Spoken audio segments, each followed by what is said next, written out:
Hi guys, నేను ఇప్పుడే పెద్ద సినిమా చూసి రావడం జరిగింది. సినిమా అయితే చాలా బాగుంది, ఎక్సలెంట్గా ఉంది సినిమా. రామ్ చరణ్ గారు చాలా అసలు one man show. Ram Charan గారి యాక్షన్ అయితే అసలు మార్వలెస్, సూపర్ చేశారు. ఆయన కెరియర్ బెస్ట్ పర్ఫార్మెన్స్. ఆయన ఎమోషనల్లో పండించిన సీన్స్ అయితే అసలు నాకు కంటతడి వచ్చేసి, ఆయన స్క్రీన్ ప్రెజెన్స్ అయితే ఫెంటాస్టిక్. ముఖ్యంగా రామ్ చరణ్ గారు చాలా బాగా చేశారు. అలాగే బుచ్చిబాబు గారు డైరెక్షన్ చాలా బాగా చేశారు. మిగతా యాక్టర్స్ కూడా చాలా బాగా చేశారు. వాళ్ళ రోల్స్ వాళ్ళు చాలా బాగా న్యాయం చేశారు. నాకైతే సినిమా చాలా బాగా నచ్చింది. మీరు కూడా తప్పకుండా ఒకసారి చూడండి. Special thanks to Ram Charan అన్న. You are the best performer in Telugu film industry అన్న.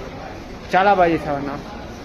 అసలు మీరు ఎమోషనల్ సీన్స్లో పండించిన విధానం చూడండి. ఏడ్చి నాకు కళ్ళెర్రగా అయిపోయారు. ఫెంటాస్టిక్ అన్న. రామ్ చరణ్ అన్న చాలా బాగా చేశారు. సినిమా అయితే చాలా ఇన్స్పైరింగ్ ఉంది. మీరు ఏ లక్ష్యమైనా సాధించాలనుకుంటే ఖచ్చితంగా ఒక్కసారి నాకు పెట్టి సినిమా చూడండి. మీరు ఖచ్చితంగా మీ లక్ష్యాన్ని చేరుకుంటారు. చాలా ఇన్స్పైరింగ్ ఉంది. ఖచ్చితంగా సినిమా చూడండి. చాలా బాగుంది సినిమా.